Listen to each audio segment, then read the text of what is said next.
मैं शंकर कुमार अपना YouTube channel GK and statics में आप लोगों का स्वागत करता हूं। मैं आप लोगों के साथ कुछ जीके डिस्कस करने जा रहा हूं, जिसका पैटर्न तो ऑब्जेक्टिव होगा पर उसका फुल डिस्क्रिप्शन दिया जाएगा और इसमें एसएससी, रेलवे और बिहार एसआई के पॉइंट ऑफ व्यू से बहुत महत्वपूर्ण है।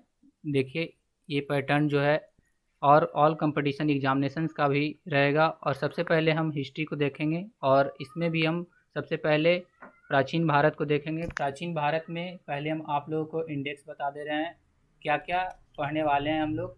पहले हम लोग पाषाण काल के बारे में जानेंगे, फिर सैरव सभ्यता के बारे में जानेंगे, फिर वैदिक काल के बारे में जानेंगे, बौद्ध एवं जैन धर्म के बारे में जानेंगे, महाजनपद काल के बारे में जानेंगे, मौर्य साम्राज्य को देखेंगे, मौर्योत्तर काल को देखेंगे, गुप्त एवं गुप्तोत्तर युग को देखेंगे, दक्षिण भारत, चोल, चालुक्य, पल्लव एवं संगम युग को भी हम लोग जानेंगे, फिर भारतीय दर्शन को देखेंगे, कला, संस्कृत एवं प्रसिद्ध पुस्तकें भी उसमें इंक्लूड होगी।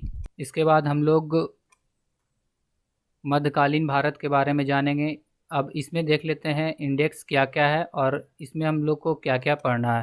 पहले पूर्व मध्यकाल के बारे में जानेंगे, दिल्ली सल्तनत के बारे में जानेंगे, विजयनगर व बहमनी साम्राज्य के बारे में जानेंगे, मुगल वंश के बारे में जानेंगे, मुगल साम्राज्य का विघटन जानेंगे, मराठों का उदय, सिखों का उदय, भक्ति एवं सूफी आंदोलन को भी देखेंगे, कला और संस्कृति को भी हम लोग देखेंगे इसमें। और ये एग्जामिनर के पॉइंट ऑफ व्यू से बहुत अच्छा सेशन माना जाता है। इसमें से काफ़ी क्वेश्चन इंक्लूड होते हैं। और इसके बाद हम लोग आधुनिक भारत को देखेंगे। इसमें देख लेते हैं हम लोग इंडेक्स क्या क्या पढ़ना है हम लोगों को। यूरोपीय कंपनी का आगमन को हम लोग देखेंगे, ईस्ट इंडिया कंपनी एवं बंगाल का नवाब को देखेंगे, क्षेत्रीय राज्य जिसमें पंजाब और मैसूर शामिल है, गवर्नर, गवर्नर जनरल, वाइसराय के बारे में डिटेल से पढ़ेंगे, ब्रिटिश शासन का भारतीय अर्थव्यवस्था पर क्या प्रभाव पड़ा उसके बारे में देखेंगे, 1857 का विद्रोह भी जानेंगे, आधुनिक भारत में शिक्षा एवं प्रेस का विकास को जानेंगे, संस्कृति और सामाजिक सुधार आंदोलन को जानेंगे, भारतीय राष्ट्रीय कांग्रेस के बारे में देखेंगे, बंगाल विभाजन 1905, स्वदेशी आंदोलन को देखेंगे, स्वतंत्रता आंदोलन को भी हम लोग देखेंगे।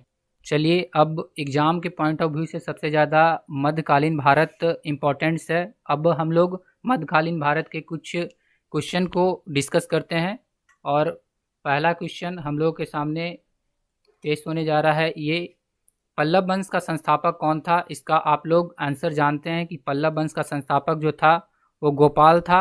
और अब गोपाल क्या था, पल्लव, इसके बारे में हम लोग फुल डिस्क्रिप्शन नीचे दिया गया है। और मैं विद्यार्थी से अनुरोध करूंगा कि प्लीज़ इसको आप लोग नोट्स कर लीजिए। जो अंडरलाइन है वो एग्ज़ाम के पॉइंट ऑफ व्यू से बहुत अच्छा है। पल्लव वंश का संस्थापक बंगाल के राजनीतिक परिवर्तन के दौरान गोपाल नामक स्थानीय सामंत द्वारा की गई थी। उसने बौद्ध धर्म का आश्रय लिया था। यानी पल्लव वंश का जो संस्थापक गोपाल था वो बौद्ध धर्म का था। और गोपाल ने उदंतपुरी विश्वविद्यालय की स्थापना की। और पाल वंश की राजधानी जो थी वो मुंगेर बिहार में थी। और गौड़ रीति नामक साहित्य विद्या का विकास पाल शासकों के द्वारा सबसे पहले किया गया था। चलिए, अब हम लोग अगले क्वेश्चन की ओर बढ़ते हैं और इसका दूसरा क्वेश्चन को हम लोग देखेंगे। और इसका दूसरा क्वेश्चन है, सोमनाथ विहार का निर्माण किसने करवाया था? सोमनाथ विहार का निर्माण धर्मपाल ने करवाया था। पाल वंश का जो द्वितीय शासक था वही धर्मपाल था। 9वीं शताब्दी में सोमनाथ महाविहार का निर्माण करवाया था। यह बौद्ध विहार बांग्लादेश के नवगांव जिले में पहाड़पुर में स्थित है, इसलिए इसे पहाड़पुर बौद्ध विहार के नाम से भी जाना जाता है। इसकी खोज 1879 ईस्वी में कनिंघम ने की थी और इसको यूनेस्को ने विश्व विरासत स्थल में 1985 में मान्यता दिया था। अब चलिए हम लोग इसका अगले क्वेश्चन की ओर बढ़ते हैं और इसका तीसरा क्वेश्चन क्या कहता है, विक्रमशिला नामक प्राचीन विश्वविद्यालय की स्थापना बंगाल के किस शासक ने की थी? आप लोग जानते ही होंगे, विक्रमशिला विश्वविद्यालय की स्थापना धर्मपाल ने की थी, जो पाल शासक था और वह बिहार के भागलपुर जिला में स्थित है विक्रमशिला विश्वविद्यालय। और उनके रखरखाव के लिए 100 गांव दान में दिया गया था। यानी विक्रमशिला का विश्वविद्यालय का रखरखाव के लिए इसको 100 गांव दान में दिया गया था ताकि विक्रमशिला विश्वविद्यालय को सही तरह से देखा रखा जा सके। और 2003 में मुस्लिम आक्रमणकारी बख्तियार खिलजी ने विश्वविद्यालय को दुर्ग के भ्रम में ध्वस्त कर दिया था। चलिए, अब हम लोग अगले क्वेश्चन की ओर चलते हैं और इसका अगला क्वेश्चन जो है निम्नलिखित में से किसने राष्ट्रकूट साम्राज्य की नींव रखी थी? तो राष्ट्रकूट साम्राज्य की नींव रखने वाला दंती दुर्ग था। राष्ट्रकूट साम्राज्य का संस्थापक दंती बर्मन या दंती दुर्ग को माना जाता है, और जिसने 1736 ईस्वी में चालुक्य राज्य कीर्ति बर्मन को पराजित करके दक्कन का अधिकांश भाग को अपने अधिकार क्षेत्र में ले लिया था। और दंती दुर्ग ने मानखेत या मालखंड को अपनी राजधानी घोषित की थी। और मैं स्टूडेंट से यही बोलना चाहूँगा, जो मैं अंडरलाइन कर रहा हूँ प्लीज़ उसको आप साथ साथ में लिखते चलिएगा, ये एग्ज़ाम के पॉइंट ऑफ व्यू से बहुत इंपॉर्टेंट्स है। चलिए अब हम लोग अगले क्वेश्चन की ओर बढ़ते हैं, और इसका अगला क्वेश्चन है पुंडरवर्धन भुक्ति अवस्थित है कहाँ? पुंडरवर्धन दक्षिण बंगाल उत्तरी बंगाल में स्थित है, और पुंडरवर्धन प्राचीन काल में उत्तरी बंगाल का एक क्षेत्र था जिसमें पुंडर लोग रहते थे। मतलब पुंडर लोग के नाम पर ही ये पुंडरवर्धन प्राचीन काल का इतिहास है, और इसमें एक अन्याय जाति भी रहती थी। इनके क्षेत्र का विस्तार उत्तर बंगाल के बाहर पाल, चंद्र सेन राजवंशों के शासनकाल में हुआ है। अब आगे वाली क्वेश्चन को हम लोग देखते हैं। इसके आगे वाला क्वेश्चन क्या है? इसका अगला क्वेश्चन है निम्नलिखित में से किसे एक नया संवत चलाने का श्रेय जाता है? इसका आंसर है लक्ष्मण सेन। लक्ष्मण सेन ने एक नया संवत चलाया था। लक्ष्मण सेन ने लक्ष्मण संवत नामक एक नया संवत चलाया था। राजा लक्ष्मण सेन ने 1178 से 1206 ईस्वी में बंगाल के सेन राजवंश के चौथे शासक और बंगाल के अंतिम हिंदू शासक थे। क्वेश्चन ये भी पूछ सकता है कि बंगाल का अंतिम हिंदू शासक कौन था? तो वो लक्ष्मण सेन था।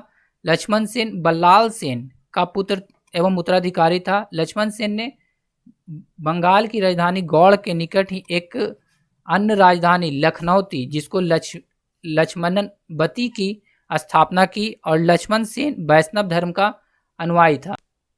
नेक्स्ट क्वेश्चन की ओर हम लोग देखते हैं। इसका अगला क्वेश्चन है हम्पी महाकाव्य में चौहान को क्या बताया गया है? यानी हम्पी महाकाव्य में चौहान को क्या कहा जाता है? इसको हम लोग सूर्यवंशी के रूप में कहते हैं। हम्पी महाकाव्य की रचना नयन चंद्र सूरी थे। ये एग्जाम के पॉइंट ऑफ व्यू से अच्छा क्वेश्चन है, इसको आप लोग नोट जरूर कीजिएगा।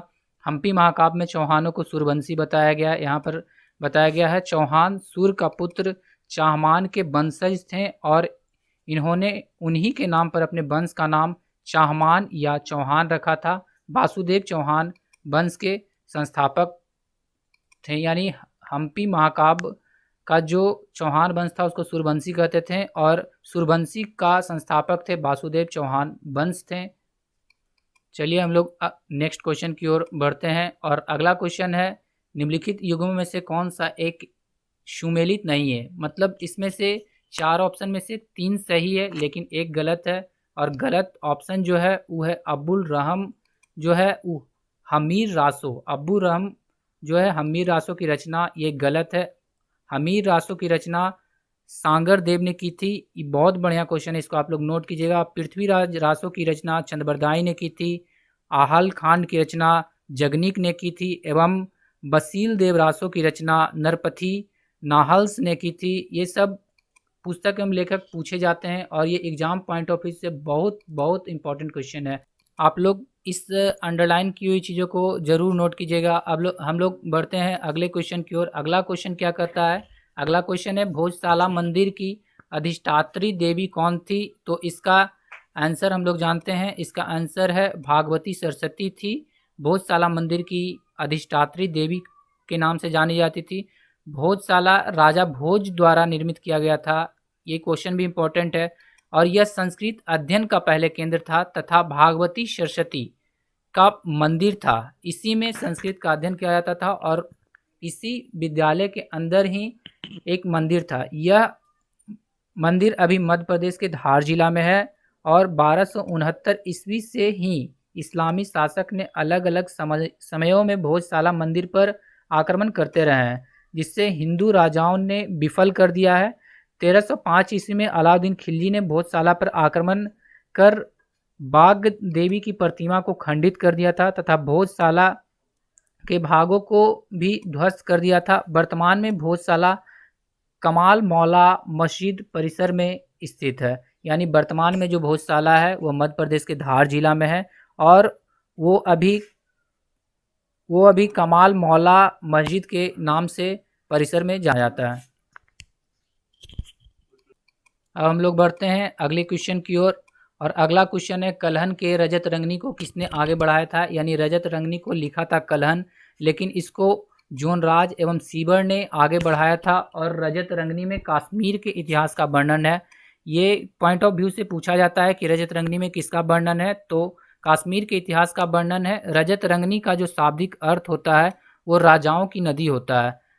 और इसमें इसका जो रजत रंगनी है वो इसका रचना 1459 ईस्वी से 1486 ईस्वी तक के कश्मीर के इतिहास की इसमें जानकारी दी गई है रजत रंगनी के द्वारा।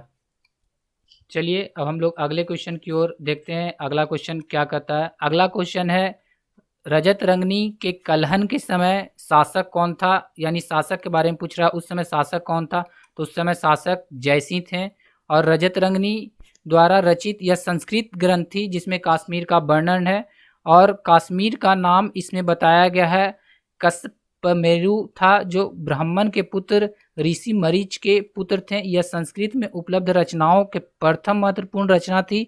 और जैनुल आबदीन को कश्मीर का अकबर के रूप में जाना जाता है। ये क्वेश्चन को आप नोट कीजिएगा। ये क्वेश्चन एग्जाम के पॉइंट ऑफ व्यू से बहुत पूछा जाता है। बहुत से एग्जाम में हमने देखा है कि ये क्वेश्चन बार बार रिपीट करता है। और अगला क्वेश्चन की ओर हम लोग बढ़ते हैं। अगला क्वेश्चन कहता है निम्नलिखित में से कौन सा ग्रंथ राणा कुंभा की रचना थी। तो काला निधि जो ग्रंथ है वो राणा कुंभा की रचना थी। इसका आंसर डी सही है।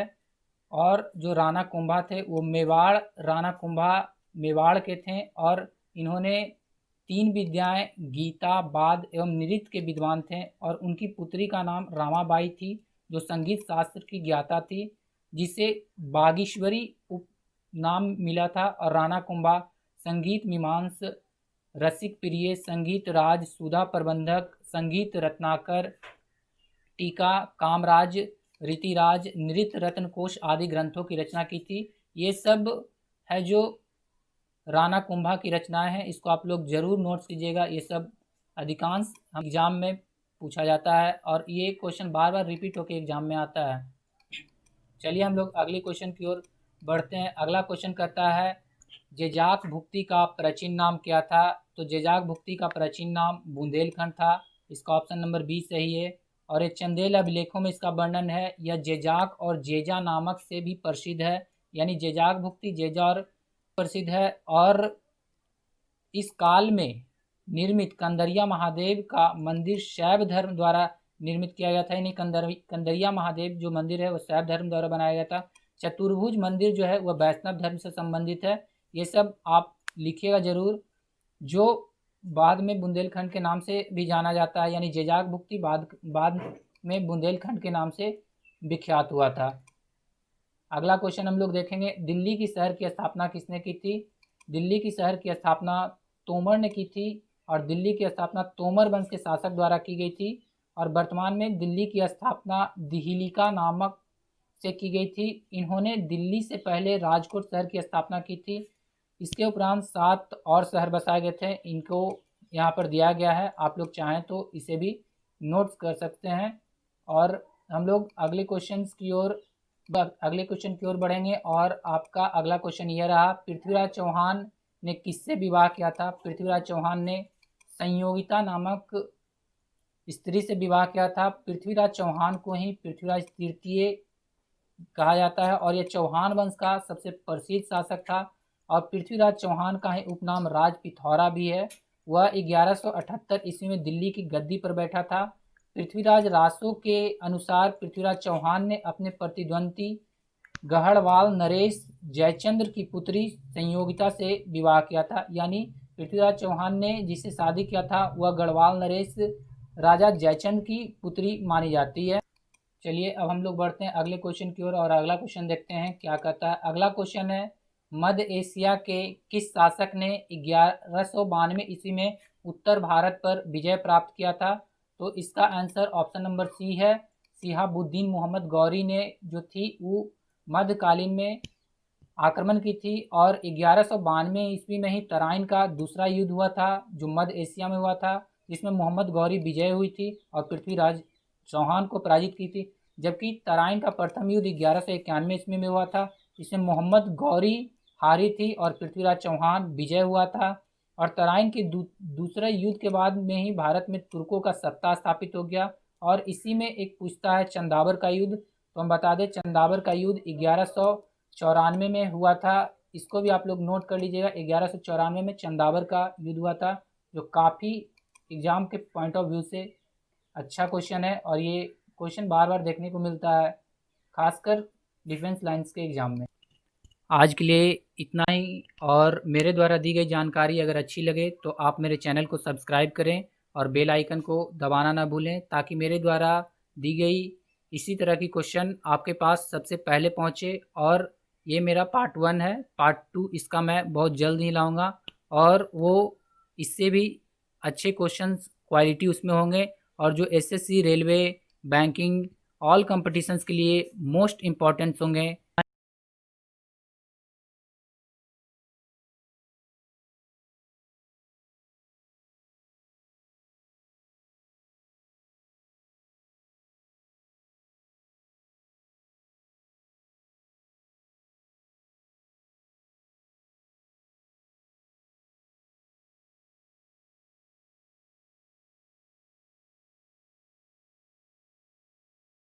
Thank you.